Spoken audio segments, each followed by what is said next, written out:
बिस्मिल्लाहिर्रहमानिर्रहीम। Dear students, आज numerical जो है वो हम लोग सॉल्व कर रहे थे।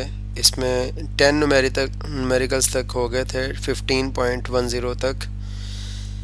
11वां न्यूमेरिकल जो है वो हम सॉल्व करेंगे। इसमें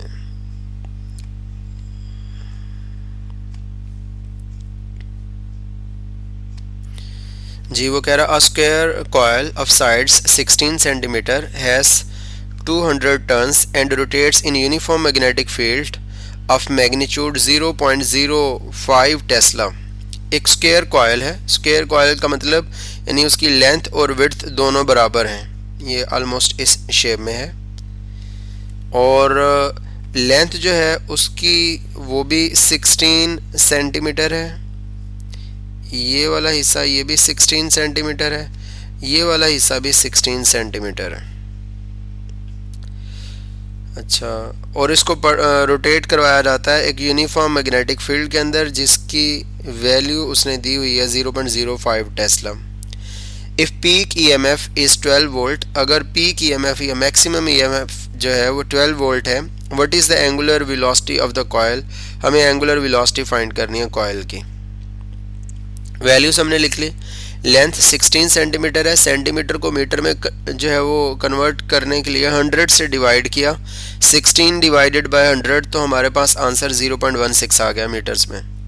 नंबर ऑफ टर्न्स 200 है, बी की वैल्यू 0.05 टेस्ला है, पीक वैल्यू 12 वोल्ट हमें दी है और हमें फाइंड करना है इसकी एंगुलर फ्रीक्वेंसी। तो अब एंगुलर वेलोसिटी के लिए फॉर्मूला हमने पढ़ा था E नॉट इक्वल्स टू, मैंने आपको याद रखने के लिए बताया था कि नवाब इसको पढ़ लेंगे कि ये W नहीं है, ओमेगा है, तो N ओमेगा ए बी ये इसके बराबर होता है। साइन थीटा जो यहाँ पर आता था वो 1 के बराबर हो जाता है पीक वैल्यू के ऊपर। अब एरिया जो है उसकी जगह पर हम लेंथ इंटू विड्थ लिखते हैं नॉर्मली, चूँकि यहाँ पर लेंथ भी L है विड्थ भी L है, दोनों साइडें चूँकि इस स्क्वायर कॉइल की बराबर हैं, यहाँ पर भी L है, ये वाली साइड जो है ये भी L के बराबर है, तो इस वजह से हमने यहाँ पर लिख दिया, ये एरिया को लिखते वक्त हमने लिखा L multiplied by L।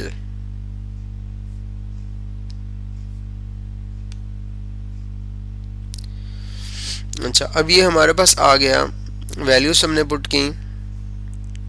N number of turns, E not की जगह पर 12 लिख दिया, नंबर ऑफ टर्न्स की जगह पर 200 लिख दिया, ओमेगा को वैसे ही लिखा और 16 को ये 0.16 को 0.16 से मल्टीप्लाई किया तो हमारे पास ये आंसर इसका आया 0.0256।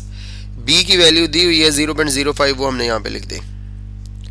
अब ये सारी वैल्यूज जो मल्टीप्लाई हो रही हैं यहाँ पर, इनको आपस में मल्टीप्लाई किया, 200 को 0.0256 के साथ, फिर उसके साथ 0.05 के साथ, तो हमारे पास 0.256 आ गया। ये जो चीज़ें मल्टीप्लाई हो रही हैं इधर, वो इधर जाकर 12 की डिवीजन में चली जाएंगी, तो ओमेगा की वैल्यू 46.875 रेडियन पर सेकंड आ गया। अगर राउंड ऑफ करें 8 को तो 46 के अंदर एक इजाफा हो जाएगा, ये 47 बन जाएगा। उसके बाद जो है नेक्स्ट न्यूमेरिकल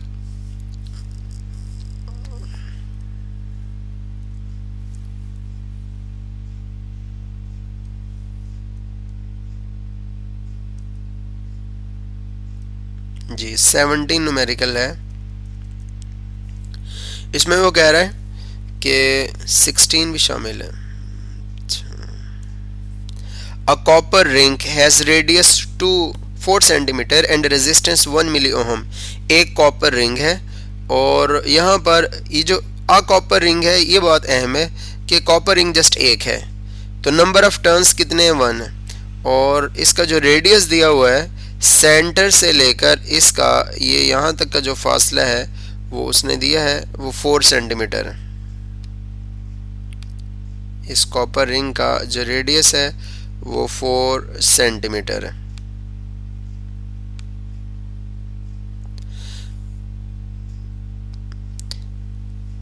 रेजिस्टेंस इसकी 1 milli ohm. A magnetic field is applied over the ring perpendicular to its plane. ये जो मैग्नेटिक फील्ड इस प्लेन के परपेंडिकुलर प्रोवाइड की गई, यानी बिल्कुल ऐसे इसके ऊपर जो है मैग्नेटिक फील्ड जाकर जो है वो 90 डिग्रीज के ऊपर मैग्नेटिक फील्ड लाइंस इस रिंग के प्लेन में से पास कर रही हैं। तो अगर ऐसा है तो मैग्नेटिक फ्लक्स मैक्सिमम होगा। अच्छा, आगे लिख रहा है if the magnetic field increases from 0.2 tesla to 0.4 tesla in a time interval of 5 cross 10⁻³ second. अगर मैग्नेटिक फील्ड इस रिंग के अंदर जो है 0.2 टेस्ला से बढ़कर 0.4 टेस्ला हो जाती है 5 क्रॉस 10⁻³ सेकेंड्स के अंदर, what is the current in the ring during this interval. तो आप ये बताएं कि इस रिंग के अंदर कितना करंट होगा इस इंटरवल के दौरान, इंड्यूस करंट कितना होगा वो हमें फाइंड करना है। तो कॉपर रिंग जो है उसका रेडियस हमने लिख दिया 4 सेंटीमीटर। सेंटीमीटर को मीटर में कन्वर्ट करने के लिए 100 से डिवाइड किया तो आंसर 0.04 आ गया। रेजिस्टेंस 1 मिली ओहम थी, मिली की जगह पर 10⁻³ लिख दिया। टाइम इंटरवल 5 क्रॉस 10⁻³ सेकेंड है और डेल्टा भी 0.4 टेस्ला में से 0.2 टेस्ला को माइनस कर दिया क्योंकि ये दो मैग्नेटिक फील्ड की वैल्यूज दी हुई हैं, उनका डिफरेंस ले लिया तो हमारे पास change in magnetic field 0.2 tesla आ गई। नंबर ऑफ टर्न्स 1 है, वो कैसे, क्योंकि उसने कहा आ कॉपर रिंग, एक कॉपर रिंग जो है, तो इसलिए हमने नंबर ऑफ टर्न्स 1 ले लिया। आई फाइंड करना है। अब फॉर्मूला क्या है, आई का फॉर्मूला होता है E/R के। R तो हमारे पास है लेकिन EMF नहीं है। EMF को फाइंड करने के लिए फेरेडे लॉ है। Faraday laws of electromagnetic induction का फॉर्मूला N∇φ/Δt। तो इसका मतलब हम ये पहला फॉर्मूला लगाकर पहले E फाइंड करेंगे, फिर E की वैल्यू यहाँ पर और R की वैल्यू यहाँ पर लिखेंगे तो हमारे पास I आ जाएगा। तो चलते हैं पहले फेरेडे लॉज की तरफ, वैल्यूज पुट करते हैं। फेरेडेज लॉ में हमने मैग्नेटिक फ्लक्स के लिए डेल फाई की जगह पर हमने लिख दिया डेल BA, मैग्नीट्यूड्स के एतबार से लिखा है, कॉस थीटा नहीं लिखा क्योंकि मैक्सिमम फ्लक्स में कॉस थीटा की वैल्यू 1 हो जाती है। तो यहाँ पर हमें कैसे पता चला कि मैक्सिमम फ्लक्स है, जब भी उसने क्वेश्चन की स्टेटमेंट में ये कह दिया कि मैग्नेटिक फील्ड लाइंस जो हैं वो प्लेन ऑफ द कॉइल के परपेंडिकुलर हैं, तो आप लोग समझ लीजिएगा कि ये मैक्सिमम मैग्नेटिक फ्लक्स की बात हो रही है। तो खैर अब N∇BA/Δt लिख दिया। ए चूंकि सर्कुलर कॉइल है, सर्कुलर कॉइल का जो एरिया होता है सर्कल का वो होता है πr², तो इस ए की जगह पर πr² लिख दिया।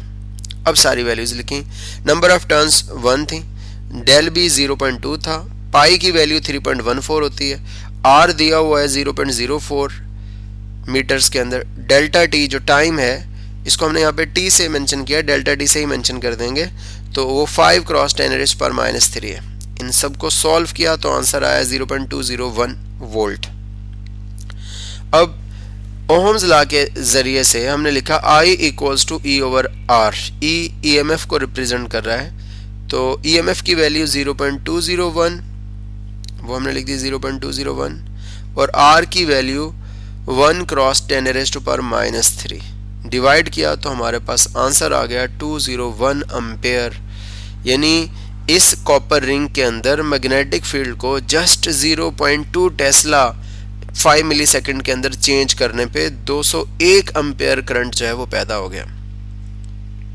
काफी ज्यादा करंट है जी। उसके साथ है वो कह रहा अ कॉइल ऑफ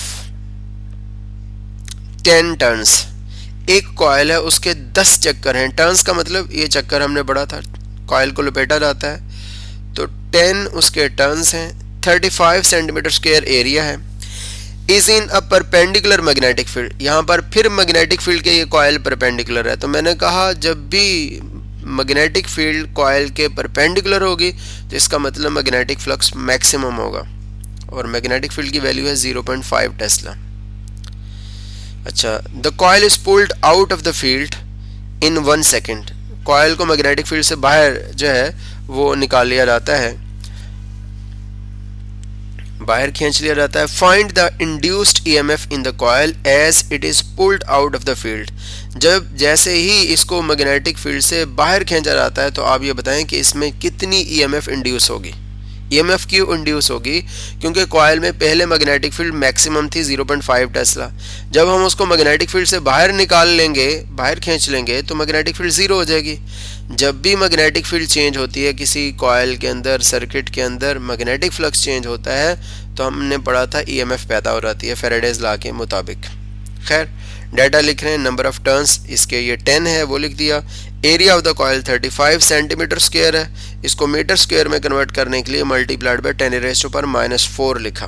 हमने पढ़ा था सेंटीमीटर हो तो 10⁻⁻2 लिखते हैं मीटर में कन्वर्ट करने के लिए, सेंटीमीटर स्क्वायर हो तो मीटर में स्क्वायर में कन्वर्ट करने के लिए 10⁻⁴ से मल्टीप्लाई करते हैं, सेंटीमीटर क्यूब हो तो मल्टीप्लाई करते हैं 10⁻⁻6 के साथ।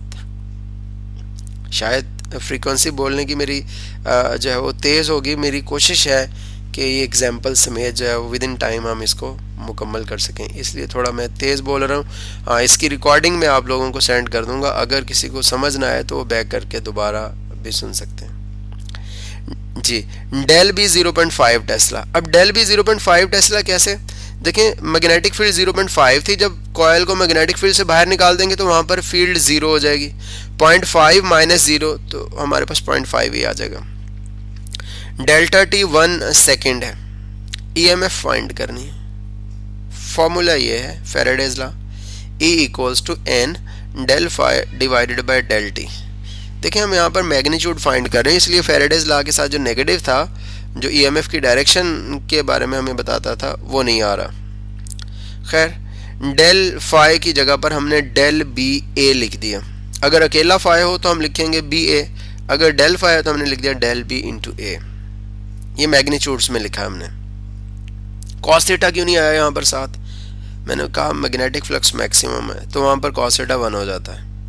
पता कैसे चलेगा कि जब मैग्नेटिक फील्ड परपेंडिकुलर हो कॉइल के। अच्छा, अब एन की जगह पर 10 लिख दिया, ये वैल्यू डाटा में दी हुई है। डेल बी 0.5 है, ये लिखी हुई है, हमने यहाँ पर लिख दी 0.5। ए एरिया है, एरिया की जगह पर हमने 35 क्रॉस 10⁻⁻⁴ लिख दिया। डेल्टा टी टाइम दिया हुआ 1 सेकेंड, हमने 1 सेकेंड लिख दिया। तो इसको सॉल्व किया तो हमारे पास आंसर आ गया 1.75 क्रॉस 10⁻⁻2 टेस्ला। तो इस तरह ये न्यूमेरिकल्स जो स्मार्ट सिलेबस के लिहाज से हैं वो मुकम्मल हो गए हैं। अब हम जो है इसको जो इसकी एग्जांपल्स हैं उनको इंशाल्लाह डिस्कस करेंगे।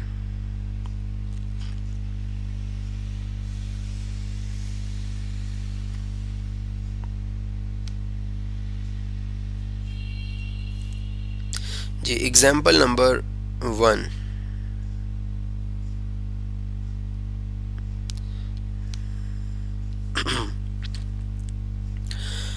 15.1 में वो कह रहा है a metal rod of length 25 centimeter is moved at a speed of 0.5 meter per second in a direction perpendicular to a 0.25 tesla magnetic field. एक मेटल रॉड है, एक मेटल का बना हुआ रॉड है जिसकी लेंथ 25 सेंटीमीटर है, 0.5 मीटर पर सेकेंड की स्पीड से मैग्नेटिक फील्ड के परपेंडिकुलर मूव कर रहा है। तो उसमें मैग्नेटिक फील्ड जिसमें ये मूव कर रहा है उसकी वैल्यू 0.25 टेस्ला है। Find the EMF induced in the rod. जो ईएमएफ प्रोड्यूस हुई है या इंड्यूस हुई है रॉड के अंदर वो हमें फाइंड करनी है। हमने लिख दिया speed of rod 0.5 meter per second, length of rod वो 25 सेंटीमीटर है, मीटर में कन्वर्ट करने के लिए 100 से डिवाइड किया तो 0.25 मीटर आया, मल्टीप्लाइड बाय 10⁻⁻2 भी लिख सकते हैं। मैग्नेटिक फ्लक्स डेंसिटी B जो है वो बराबर है 0.25 टेस्ला के। टेस्ला की जगह पर Newton per ampere per metre भी लिख सकते हैं। इंड्यूस ईएमएफ फाइंड करनी है। मोशनल ईएमएफ का वैसे फॉर्मूला होता है VBL साइन थीटा, लेकिन यहाँ पर थीटा 90 है क्योंकि यहाँ पर लिखा perpendicular to magnetic field. Sine 90 पे 1 होता है, इस वजह से साइन थीटा को हमने नहीं लिखा क्योंकि वो 1 हो गया। अब V, B और L, V की जगह पर 0.5, B की जगह पर 0.25 और L की जगह पर 0.25 लिख दिया हमने। इन सबको मल्टीप्लाई किया तो हमारे पास 3.13 क्रॉस 10⁻⁻2 आया। जाउल पर कूलम भी लिख सकते हैं और वोल्ट भी लिख सकते हैं। ईएमएफ का यूनिट वोल्ट होता है तो इसलिए हमने लिख दिया।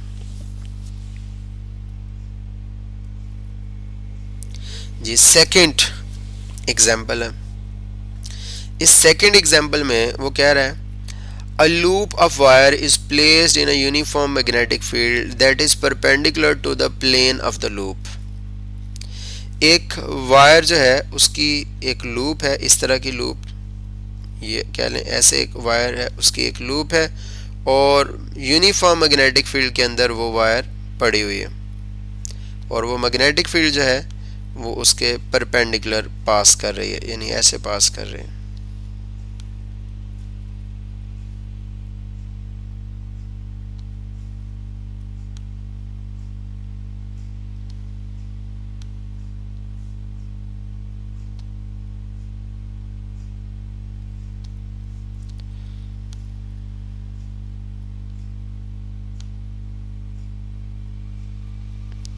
इस तरह magnetic field lines wire of loop से पास कर रही हैं।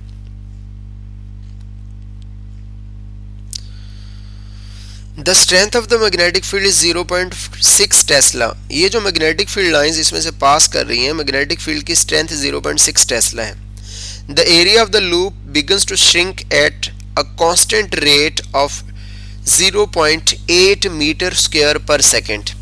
इस लूप का एरिया श्रिंक कर रहा है, कम हो रहा है, कितने रेट से, यानी हर सेकंड के अंदर 0.8 मीटर स्क्वायर कम हो जाता है। What is the magnitude of EMF induced in the loop while it is shrinking? हमें मैग्नीट्यूड फाइंड करनी है EMF की जब ये लूप श्रिंक कर रही होती है। तो हमने rate of change of area लिख दिया del over del T 0.8 metre square per second. Magnetic flux density B उसकी वैल्यू 0.6 टेस्ला है। टेस्ला की जगह पर Newton per ampere per metre भी लिख सकते हैं। नंबर ऑफ टर्न्स इसकी 1 है, क्योंकि यहां पर भी उसने कहा a loop of wire. Induce EMF हमें फाइंड करनी है, तो Faraday's law of electromagnetic induction हम यहाँ पर अप्लाई कर देंगे। Faraday's law of electromagnetic induction ये है n del phi divided by del T.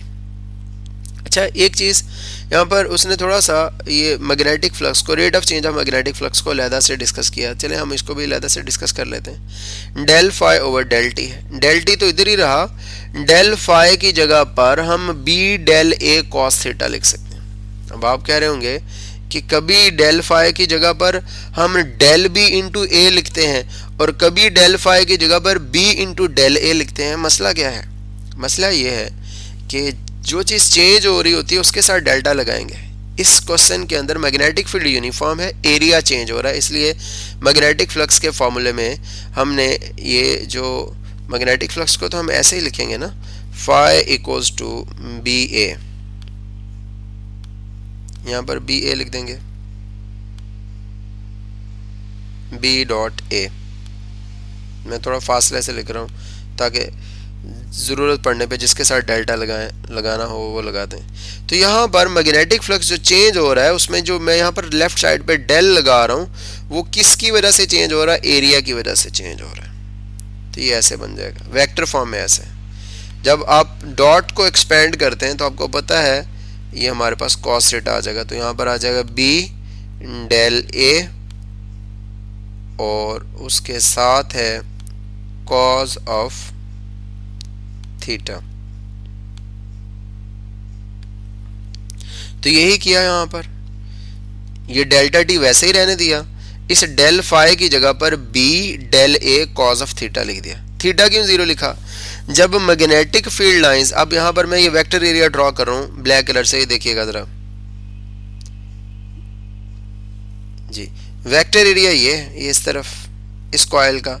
Magnetic field lines plane of the coil के तो परपेंडिकुलर हैं, ये पिंक कलर की मैग्नेटिक फील्ड लाइंस, लेकिन वेक्टर एरिया के साथ ये मैग्नेटिक फील्ड लाइंस पैरेलल हैं।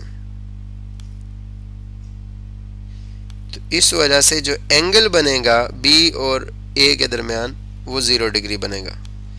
तो हम यहाँ पर लिखेंगे थीटा हमारे पास 0 डिग्री, तो वही हमने यहाँ पर cos 0 लिख दिया।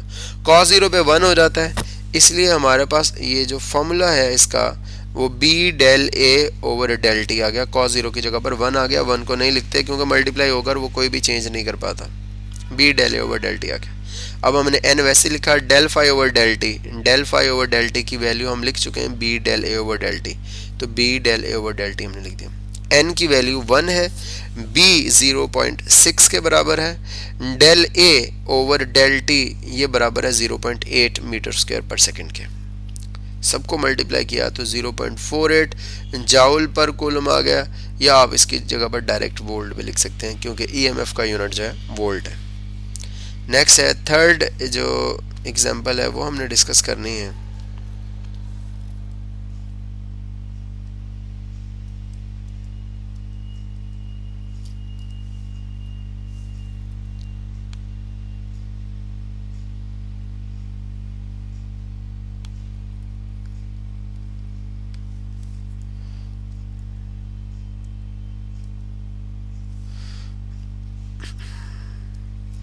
जी थर्ड एग्जांपल में हमें वो बता रहा है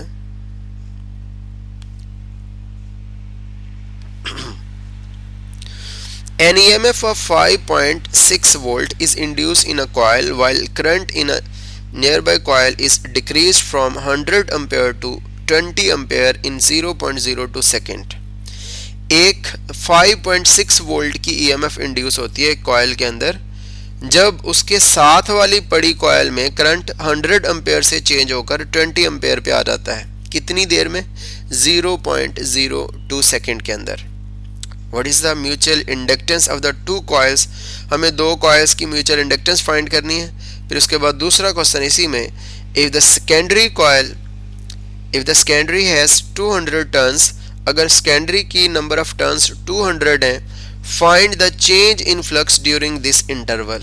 तो हमें जो चेंज इन फ्लक्स है वो भी फाइंड करना है। तो डेटा हमने लिख दिया। EMF induce in the secondary coil 5.6 volt given है। Change in current in the primary coil del IP से मेंशन कर दिया, 100 में से 20 को माइनस किया तो 80 एम्पेयर आ गया। Time interval for change delta t 0.02 second है। म्यूचुअल इंडक्टेंस हमें फाइंड करनी है। उसके बाद number of turns in the secondary coil NS given है 200। चेंज इन फ्लक्स हमें फाइंड करना है डेल फाई। तो म्यूचुअल इंडक्शन का जो टॉपिक है उसमें हमने पढ़ा था ES equals to M del IP over del T। M को राइट साइड पे मल्टीप्लाई करके भी लिख सकते हैं, इधर लेफ्ट साइड पे मल्टीप्लाई करके भी लिख सकते हैं। तो अगले स्टेप में हमने ES की जगह पर 5.6 लिखा है, इसकी वैल्यू दी हुई है वो यहाँ पे लिख दी, और M ये जो M है इसको लेफ्ट साइड पे लिख दिया। डेल IP और डेल T इन दोनों की वैल्यूज पुट कर दी। डेल IP की वैल्यू 80 है वो हमने लिख दी, और डेल T की वैल्यू 0.02 सेकेंड है वो लिख दी। अब हमारे पास यहाँ पर ये 0.02 सेकेंड डिवाइड हो रहा था 5.6 के साथ जाके मल्टीप्लाई हो गया, और 80 मल्टीप्लाई हो रहा है इधर जाके डिवाइड हो जाएगा। तो देखें 5.6 मल्टीप्लाइड बाय ये वाला 0.02 इधर चला गया मल्टीप्लाई हो गया, डिवाइडेड बाय ये 80 इधर नीचे आ गया। तो सॉल्व किया तो हमारे पास आंसर आया 1.4 क्रॉस 10 पर -3 वोल्ट सेकेंड पर एम्पेयर, या इसको हेनरी भी लिख सकते हैं। हमने चेंज इन फ्लक्स फाइंड करना है सेकेंडरी कॉइल के अंदर, उसके लिए हमने फेरेडेज लॉ अप्लाई किया, ES equals to NS del phi over del T। अब हमें डेल फाई S फाइंड करना है। ये वाला डेल T ES से मल्टीप्लाई हो जाएगा और ये NS उधर जाकर डिवाइड हो जाएगा, ES multiplied by del T over NS। ES की वैल्यू 5.6 है, डेल T की वैल्यू 0.02 है, और NS उसकी वैल्यू हमारे पास 200। सबको सॉल्व किया तो हमारे पास ये आंसर आ गया 5.6 क्रॉस 10⁻⁻⁴ वेबर। जी इसके बाद थर्ड के बाद जो फोर्थ एग्जांपल है,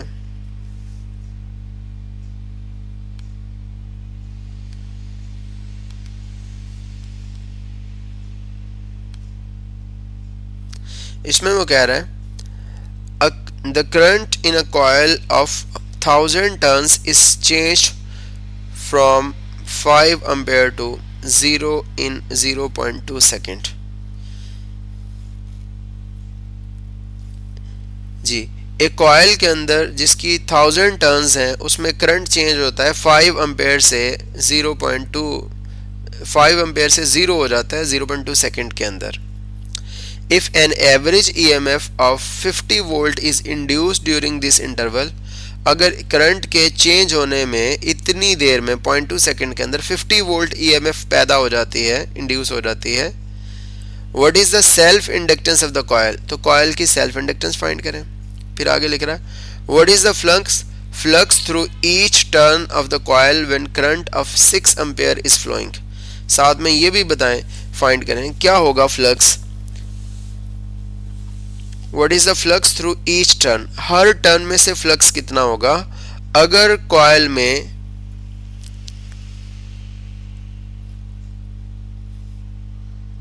when a current of 6 ampere is flowing, जब करंट जो है वो हर टर्न में से कितने एम्पेयर फ्लो करे, 6 एम्पेयर। तो change in current del I है, उसको हमने 5 माइनस 0 लिख दिया, क्योंकि यहाँ पर दिया हुआ 5 से 0 चेंज होता है। 5 minus 0 equals to 5 ampere. Time interval delta t 0.2 second given है। EMF इंड्यूस्ड 50 वोल्ट गिवन है। सेल्फ इंडक्शन, ये सेल्फ इंडक्टेंस यहाँ पे लिखना है, ये बुक की मिस्टेक है, सेल्फ इंडक्टेंस हमें फाइंड करना है यहाँ पे।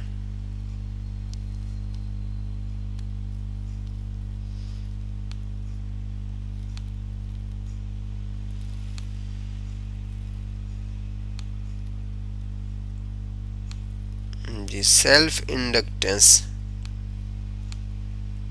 कैपिटल एल से मेंशन करते हैं हम उसको, तो वो हमें फाइंड करना है।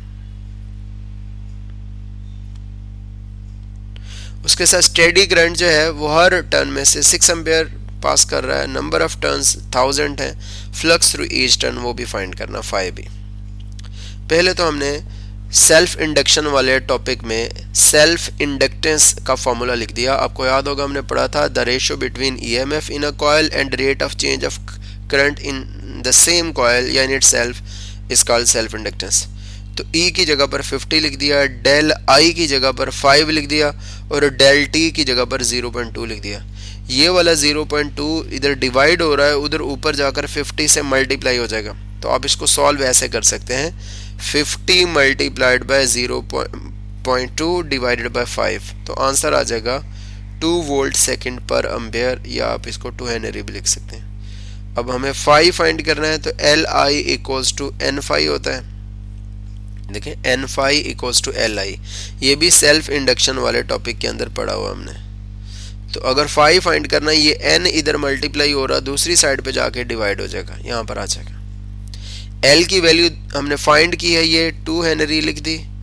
I ये करंट है थ्रू ईच टर्न, उसकी जगह पर 6 लिख दिया, और नंबर ऑफ टर्न्स 1000 है, वो हमने लिख दिया। तो सॉल्व किया तो 1.2 cross 10 raised to power -2 weber आ गया। उसके बाद है 6 एग्जाम्पल है।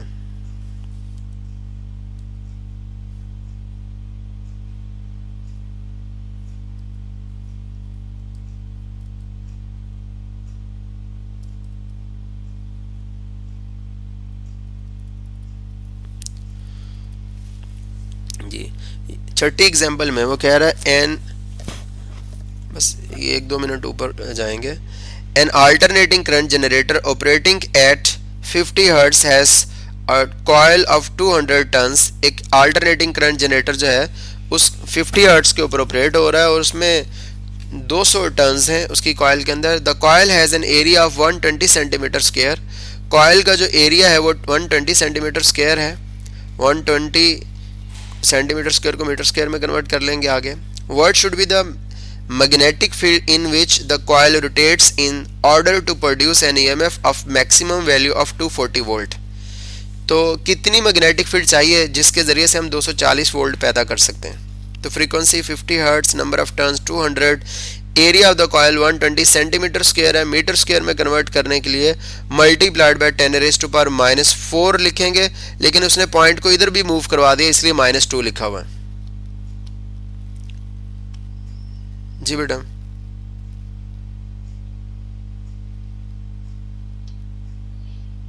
बायोलॉजी का लेक्चर ऑफ है, आप पढ़ा दें। ठीक है, बस बेटा ये आखिरी है। ठीक है, नहीं मैम का मैसेज आ गया, लेक्चर ऑफ है, ठीक, तो आपने आगे पढ़ाना है तो पढ़ा लें। ठीक है बेटा। मेरा नेक्स्ट लेक्चर है नेक्स्ट क्लास के अंदर, बस ये है कि इसको कंप्लीट कर लेते हैं। ठीक है।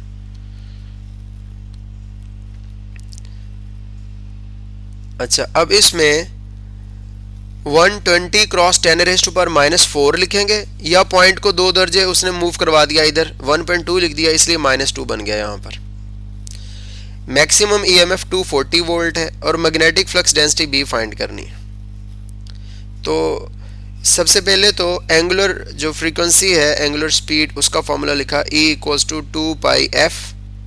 अच्छा, यहाँ पर आपने देखा होगा ब्रेक डाउन हुआ था पाकिस्तान में, ये उसमें उन्होंने लिखा हुआ था कि जी फ्रीक्वेंसी 50 से डिक्रीज़ करके 0 हो गई। ये पाकिस्तान में जो बिजली जो है वो गई थी, ये 2-3 दिन पहले की बात है। तो उसमें लिखा हुआ था न्यूज़ में कि फ्रीक्वेंसी 50 से डिक्रीज़ करके 0 होगी, इसलिए सारा ब्रेकडाउन। ये फ्रीक्वेंसी 0, ये फार्मूला में क्या बता रहा है कि अगर फ्रीक्वेंसी 0 हो गई, F 0 हो गई है, तो इसका मतलब एंगुलर फ्रीक्वेंसी भी 0 होगी। एंगुलर फ्रीक्वेंसी के 0 होने का मतलब क्या है कि जो कॉइल्स रोटेट कर रही थी वो रोटेट नहीं कर पा रही। खैर, 2 ऐसे लिखा, पाई की जगह पर 22/7 या 3.14 लिखा, और f की जगह पर 50 लिखा। सबको सॉल्व किया तो 314.3 रेडियन पर सेकंड आ गया। अब हमें b फाइंड करना है, तो हमने लिखा E0 = n⍵ab। ये n⍵a, ये तीन चीज़ें मल्टीप्लाई हो रही हैं, इधर E0 की डिवीजन में चले जाएंगे, तो b की वैल्यू आ गई E0 / n⍵a। E0 की जगह पर 240 लिख दिया, नंबर ऑफ टन्स की जगह पर 200, और जो ओमेगा है उसकी जगह पर 314.3 आ गया, और ये जो a है एरिया, उसकी जगह पर 1.2 क्रॉस 10⁻⁻² लिख दिया। सबको सॉल्व किया तो ये हमारे पास आ गया 0.32। आप इसको टेस्ला लिख देंगे, क्योंकि हमें पता है कि मैग्नेटिक फील्ड जो है उसका यूनिट टेस्ला होता है। तो आज के लिए इतना काफ़ी है।